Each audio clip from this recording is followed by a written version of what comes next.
Yeah? So it's not that we don't govern, but we govern in a method appropriate to the system. This is kind of like the key message on complexity. Dependent on which system you're in, you can operate in a different way. So, for example, one of the things we're starting to work on is patient journey and nurses' journey.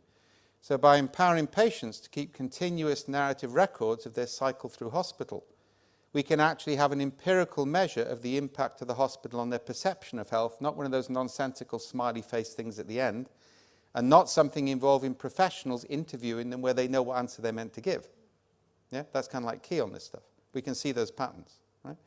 But then we've got a network that we can ask questions of in real time. And we can also detect in real time small indications of attitudes to healthy. On a big project we did in New York on this, 50% of the patient stories were breaches of hospital hygiene by medical staff. Because the patients spotted it, because for them the notices were novel, whereas for the hospital staff they'd become habituated, so they weren't paying attention. And then we got a panopticon effect. When the medical staff realized that the patients were seeing it, their behavior modified in a way that training courses hadn't.